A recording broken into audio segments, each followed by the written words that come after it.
ఇప్పుడు చెప్పండి డాక్టర్, నాకు ఆ అమ్మాయిని చూస్తే ఎందుకలా అనిపిస్తుంది? కొంతమందిని చూడగానే మనకి చాలా దగ్గర వాళ్ళని, ఆత్మీయులని అనిపిస్తుంది.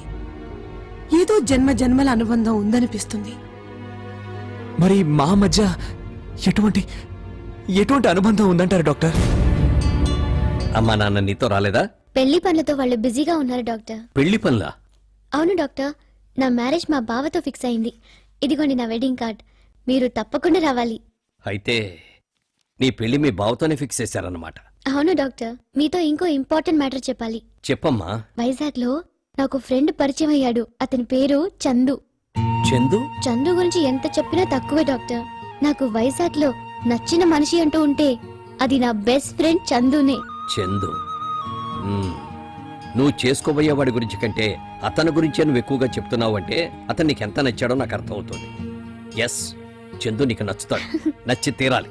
ఎందుకని? కొన్ని మనసులు అంతేనమ్మా, మనుషులతో పని లేకుండా తనకు కావలసిన వాళ్ళని వెతికి పట్టుకుంటాయి. అర్థం కాలేదు. అంతకంటే అర్థం ఎలా చెప్పే అవకాశం నాకు లేదమ్మా.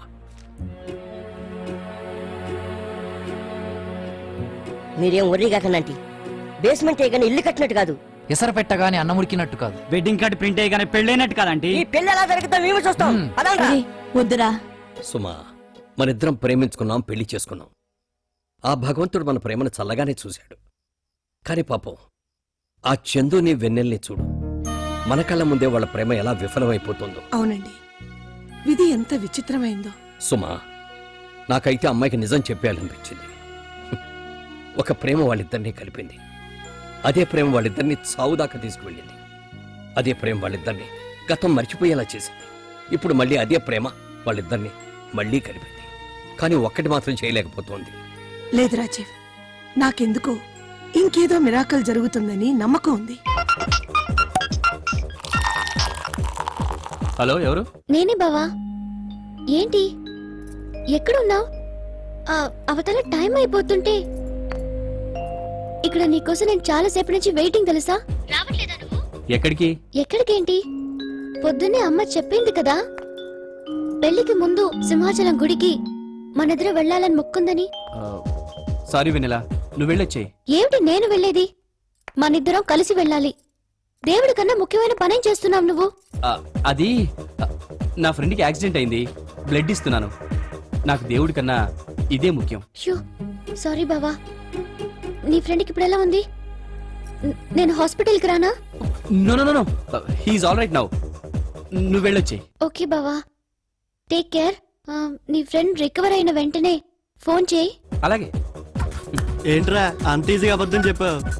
ఏం చేస్తాం, నిజాలు మర్చిపోయి చాలా రోజులైంది.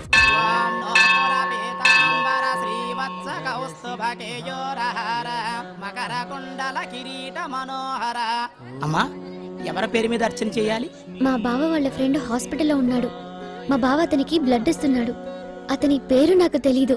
అతనికి ఏం కాకూడదని అర్చన చేయండి. అలాగేనమ్మా. ఓం శ్రీ లక్ష్మీ నరసింహ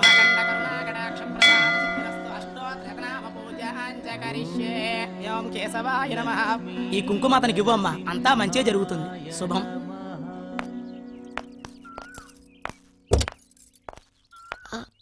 డ్రైవర్, బావ ఏ హాస్పిటల్లో ఉన్నాడో నీకు తెలుసా? ఆయన హాస్పిటల్లో ఎందుకుంటాడమ్మా? ఎందుకేంటి, నీకు తెలీదా? బావ వాళ్ళ ఫ్రెండ్ కి సీరియస్ గా ఉంటే బావ అతనికి బ్లడ్ ఇస్తున్నాడు. భలేవారండి, చిన్నయ్య గారు వాళ్ళ ఫ్రెండ్స్ కి పార్టీ ఇస్తున్నారు, నన్ను కూడా రమ్మన్నారు. కానీ మీరే ఇలా గుళ్ళు గోపురాలు అంటూ తిప్పుతున్నారు. అయితే అక్కడికి